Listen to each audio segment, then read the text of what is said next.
बच्चों, स्वागत है आप लोगों का। तो आज हम लोग देखेंगे लेक्चर नंबर 2 जीव जगत। इससे पहले हमने लेक्चर नंबर 1 कवर किया था, जिसमें हम लोगों ने बायोलॉजी की डेफिनेशन, उसका सिंपल इंट्रोडक्शन और साथ में सजीवों के कौन कौन से लक्षण पाए जाते हैं इसके बारे में पढ़ा था। आज हम लोग जीव जगत का टॉपिक नंबर 2 करेंगे।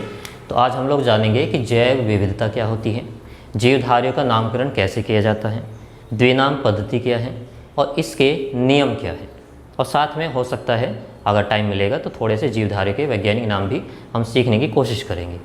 तो चलिए स्टार्ट करते हैं। पहला हमारा टॉपिक है जैव विविधता। तो देखिए बच्चों, जैव विविधता का मतलब ये है कि आपने अपने आसपास देखा होगा कि हमारे आसपास अलग अलग तरह के पौधे पाए जाते हैं। अब जैसे गुलाब को ले लीजिए, तो गुलाब की भी बहुत सारी किस्में होती हैं। गुलाब रेड कलर का हो सकता है, वो पिंक कलर का हो सकता है, वो वाइट कलर का हो सकता है, वो येलो कलर का हो सकता है। तो देखा गुलाब के अंदर भी कितनी सारी वैरायटीज़ पाई जा रही हैं। अगर हम आम की बात करें तो आम की भी लगभग इंडिया में 1000 तरह की नस्लें पाई जाती हैं। अगर हम बासमती चावल या फिर सिंपल राइस की बात करें तो इंडिया के अंदर ही लगभग 1 लाख तरह के चावल पाए जाते हैं। इंसानों की बात करें तो इंसान भी अलग अलग तरह के होते हैं। इंडिया में अलग तरह के इंसान देखने को मिलेंगे। उनकी हाइट में वेरिएशन मिलेगा आपको, विभिन्नता, यानी कि उनके रंग में आपको वेरिएशंस देखने को मिलेगा। और बाहर आप जाओगे तो वहाँ पे अलग तरह की हाइट के लोग मिलेंगे और अलग उनके अंदर स्किन का कलर रहेगा। तो ये जो जीवधारियों में असमानताएं पाई जा रही हैं, उनके रंग रूप को लेकर, उनके अंदर के जीन को लेकर, ओके, तो ये सारी चीज़ें मिलाकर क्या कहलाता है? जैव विविधता कहलाता है। तो समझे, जीवों में पाई जाने वाली असमानताओं को, अब वह असमानताएं कुछ भी हो सकती हैं। उस जीवधारी को रंग हो सकता है, उसका जीनोटाइप हो सकता है, उसका फिनोटाइप हो सकता है, यानी वो बाहर से कैसे दिखने में है, उसकी हाइट हो सकती है, रंग रूप हो सकता है, कुछ भी हो सकता है। तो ये जितनी भी असमानताएं हैं, इन सारों को मिला के एक शब्द दिया गया है जिसको बोलते हैं जैव विविधता। तो यहाँ पर इसकी डेफिनेशन लिख दे ज़रा। तो इसकी डेफिनेशन क्या है? जीवों में पाई जाने वाली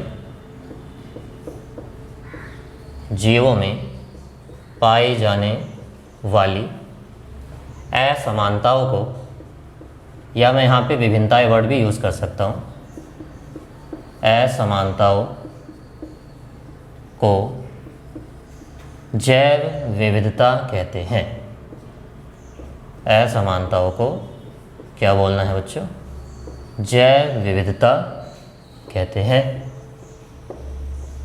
तो ये बात समझ में आई आप लोगों के कि जैव विविधता आपको किसको बोलना है। अब जो जैव विविधता है वो कैसे हम डिटरमाइन करेंगे? तो एक अंतर्राष्ट्रीय संस्था है बच्चों जिसका नाम है IUCN। ये एक अंतर्राष्ट्रीय संस्था है IUCN। तो एग्ज़ाम में अक्सर इसकी फुल फॉर्म भी पूछ लेते हैं, तो आपको फुल फॉर्म भी पता होनी चाहिए।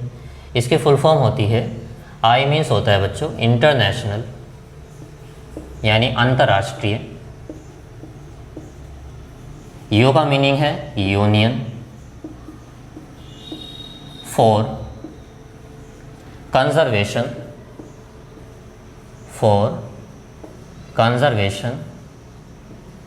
Of nature and natural resources. तो थोड़ा सा लंबा चौड़ा नाम है, आपको थोड़ा सा इसको याद करना पड़ेगा। इंग्लिश में नाम याद कर ले तो अच्छी बात है, नहीं तो आप हिंदी में भी कर सकते हैं। तो हिंदी में इसका मीनिंग निकलेगा अंतर्राष्ट्रीय। ये एक संस्था है जो कि कंजर्वेशन करती है, यानी कि संरक्षण करती है। किस किस चीज़ का संरक्षण? प्रकृति का और प्राकृतिक संसाधनों का। तो ये एक अंतर्राष्ट्रीय संस्था है जिनके अनुसार पूरे विश्व के अंदर जैव विविधता लगभग 1.7 से 1.8 मिलियन जैव विविधता पूरे विश्व में पाई जाती है। इसका मतलब इतने अलग अलग तरह के जीवधारी, अलग अलग तरह की प्रजातियाँ पूरे विश्व के अंदर पाई जाती है और इनकी संख्या लगातार बढ़ती रहती है, या फिर ऐसा बोल लीजिए कि चेंज होती रहती है, कभी ज़्यादा हो जाती है तो कभी कम हो जाती है। अब इनमें से 1.7 से 1.8 मिलियन में से जंतु की जो जैव विविधता है वो थोड़ी सी ज़्यादा रहती है। जंतु की जैव विविधता होती है 1.2 मिलियन के आसपास बच्चों। ये किसकी जैव विविधता है? जंतुओं की, यानी इतने तरह के जंतु पूरे विश्व में पाए जाते हैं। और अगर हम पादप की बात करें तो पादप की जैव विविधता जंतुओं के कंपैरिजन में थोड़ी कम होती है, यानी 0.5 से 0.6 मिलियन। अब ऐसा क्यों होता है, खुद ही सोचिए कि पादपों की जैव विविधता कम है, जंतुओं की ज़्यादा है। तो ऐसा इसलिए है कि जो जंतु होते हैं वो ज़्यादातर चल सकते हैं, तो वो एक जगह से दूसरी जगह पे ट्रैवल करके जा सकते हैं। तो दूसरी जगह पे जाएंगे तो वहाँ का जो वातावरण है यहाँ या वहाँ की जो कंडीशन है वो थोड़ी सी अलग होगी उसकी पहली वाली जगह से।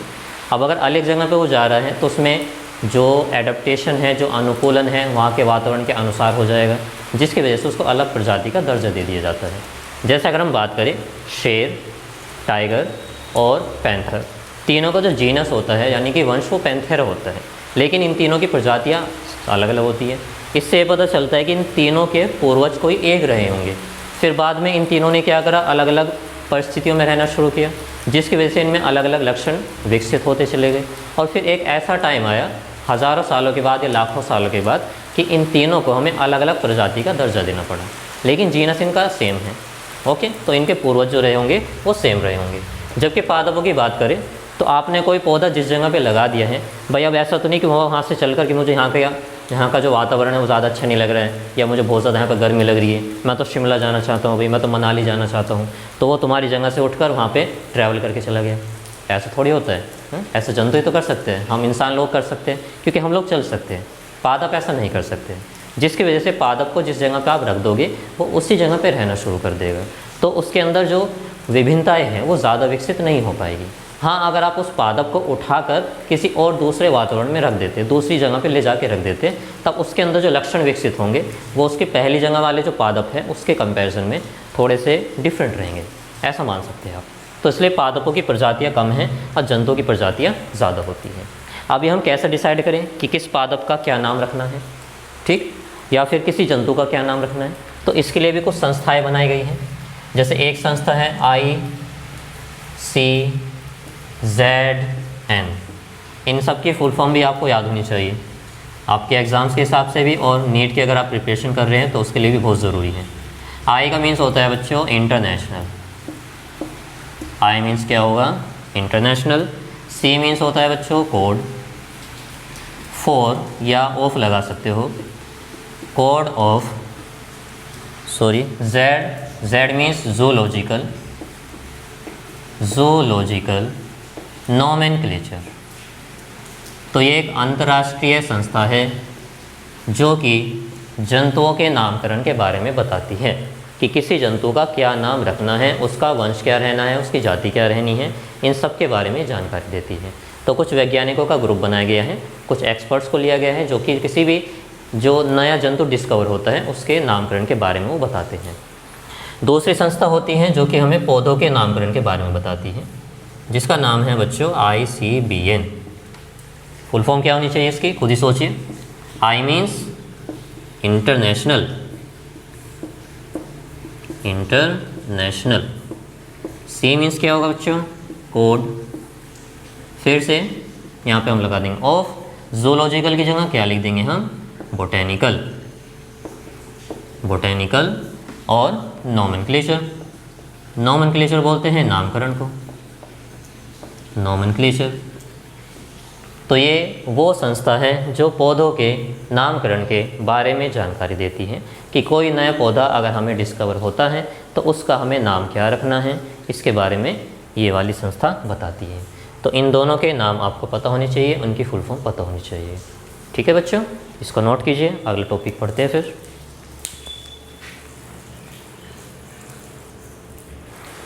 तो बच्चों बिना टाइम वेस्ट किए नेक्स्ट टॉपिक पढ़ते हैं हम लोग, जो कि बहुत ही ज़्यादा इम्पोर्टेंट है, नामकरण की द्विनाम पद्धति।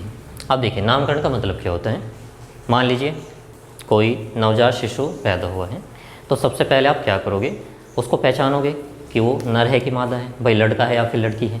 अब ऐसा तो नहीं कि उसके तुरंत पैदा होते ही आपने उसका नाम सोच लिया, अब भाई हाँ इसका नाम ये रहना है, आपने सोचा है लड़के का नाम और वो हुई लड़की।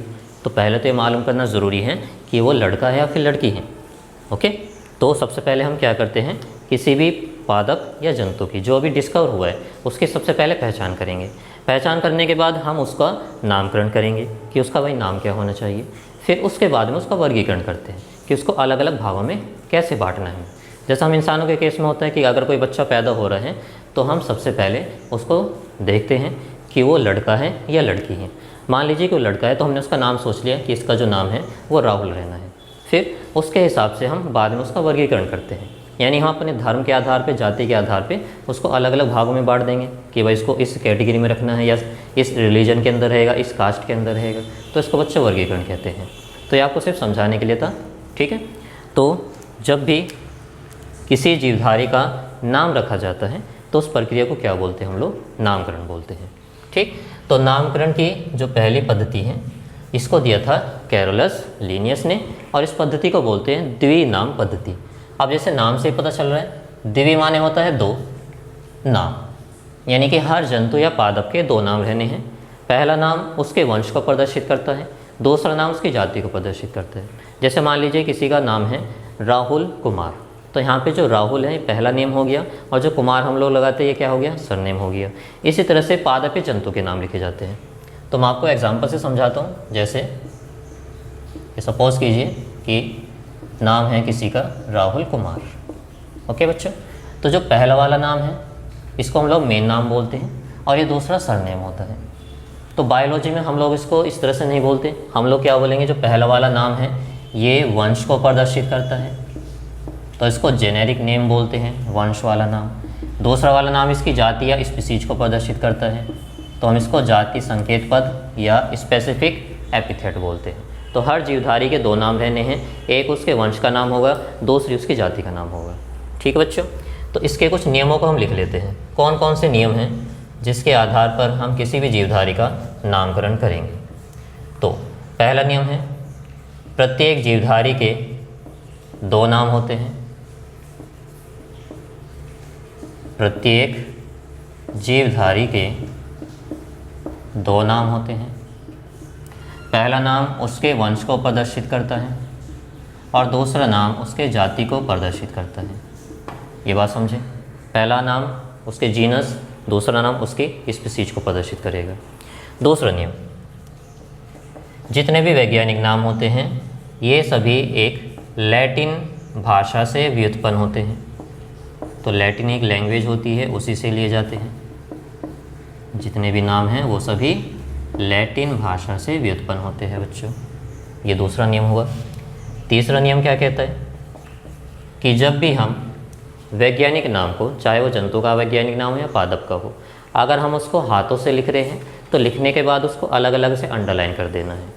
और अगर आप कंप्यूटर की हेल्प से उसका प्रिंट आउट निकाल रहे हैं टाइप करके, तब आप क्या करोगे? उसको इटैलिक्स में यानी कि थोड़ा सा तिरछा करके लिखोगे। तो ये तीसरा नियम होता है। तो यदि हाथों से नाम लिखा जाता है, हाथों से नाम लिखा जा रहा है, तो हमें क्या करना है? उसको अलग अलग करके अंडरलाइन कर देना है। अलग अलग हम क्या कर देंगे? उसको रेखांकित कर देंगे। रेखांकित का मतलब होता है अंडरलाइन करना। और अगर हम उसका प्रिंट आउट निकाल रहे हैं कंप्यूटर से, और यदि प्रिंट करते हैं तो उसको थोड़ा सा तिरछा करके करना है प्रिंट, जिसको हम लोग बोलते हैं इटैलिक्स, या तिरछा करके प्रिंट निकालते हैं, तिरछा करके, ठीक है बच्चों। ये तीसरा नियम है। चौथा नियम क्या कहता है? चौथा नियम कहता है कि वंश का अगर आप नाम लिख रहे हो, तो अगर आप इंग्लिश में नाम लिख रहे हो तो वंश के पहला जो अक्षर रहेगा वो कैपिटल लेटर रहेगा, और जाति का पहला अक्षर स्मॉल लेटर रहेगा। तो नेक्स्ट नियम है कि वंश का पहला अक्षर, वंश का पहला अक्षर ये क्या लिखेंगे हम? कैपिटल लेटर में लिखा जाएगा, कैपिटल लेटर। और स्पीसीज या जाति का पहला अक्षर, जाति का पहला अक्षर ये हम किस में लिखेंगे? एक स्मॉल लेटर में लिखेंगे, छोटे अक्षर में लिखेंगे। तो इस बात का आपको हमेशा ध्यान रखना है, ठीक है बच्चों। जैसे कि मैं एक नाम लिखता हूँ आम, तो आम का वैज्ञानिक नाम है बच्चों Mangifera, Mangifera indica, Mangifera indica. अब ये जो पहला वाला इसका नाम है, ये वाला बच्चों, ये क्या है? इसका वंश का नाम है। तो ये किसको प्रदर्शित कर रहा है, इसके वंश के नाम को। और ये इंडिका, ये कैसा नाम है इसका, ये इसकी जाति को प्रदर्शित कर रहा है। तो देखिए मैंने वंश के नाम में पहले लेटर जो एम आर है इसको मैंने कैपिटल में रखा है, और जाति में जो पहला लेटर आई आ रहा है इसको मैंने स्मॉल में रखा है। साथ में किसी किसी बुक्स के अंदर इसमें आगे ऐसे भी लिख दिया जाता है LILL। इसका मतलब क्या है, इसका मतलब है वो वैज्ञानिक जिसने ये नाम रखा है। तो यहाँ पे लिन का मतलब है लीनियस, तो ये नाम किसने रखा है, लीनियस ने रखा है। तो ये एल का मतलब है ये वैज्ञानिक का नाम है, वैज्ञानिक का नाम। ओके बच्चों, एक 5वां नियम और होता है जो आपकी NCERT में नहीं दिया हुआ है और आपको याद भी नहीं करना है, बस आपकी ऐसे ही मैं नॉलेज के लिए बता देता हूँ। तो ये नियम कहता है, 5वां नियम, कि जंतु का नाम, जंतु का वंश का नाम और जाति का नाम एक बार को सेम हो सकता है, लेकिन जब भी हम पादप का नाम लिखेंगे तो पादप का जो वंश का नाम है वो कभी भी उसकी जाति के नाम के जैसा नहीं होगा। दोनों नाम क्या होने चाहिए, अलग अलग होने चाहिए। तो मैं आपको एक एग्जांपल से क्लियर करता हूँ। देखिए कोबरा, तो कोबरा एक सांप होता है भाई, एक जंतु है, इसका वैज्ञानिक नाम होता है नाजा नाजा। हाँ वही गाना नाजा नाजा। तो यहाँ पर देखिए ये पहला जो नाम है ये इसका वंश का नाम है और दूसरा नाम इसकी जाति को प्रदर्शित कर रहे हैं। दोनों नाम सेम आ रहे हैं, तो ऐसा कर सकते हैं, ऐसा जंतुओं में हो सकता है। इसके अलावा चूहा हो गया, तो चूहे का वैज्ञानिक नाम रेटस रेटस होता है। क्या रहेगा इसका वैज्ञानिक नाम, रेटस रेटस। तो यहाँ भी देखिए जो ये है वंश, इसमें ये भी सेम है और जो जाति है वो भी सेम है, तो दोनों यहाँ पे सेम आ रही है। लेकिन अगर मैं वहीं पादप का नाम करूँगा, जैसे मैंने यहाँ पे लिखा था आम का नाम मैंजीफेरा इंडिका, तो यहाँ पे वंश का नाम अलग रहता है, जाति का नाम अलग होता है। तो समझे आप कि नामकरण क्या होता है, द्विनाम पद्धति क्या है, ये किसने दी थी, इसके नियम क्या क्या हैं। क्लियर हुआ बच्चों? चलिए इसको नोट कीजिए, अगला टॉपिक पढ़ेंगे फिर।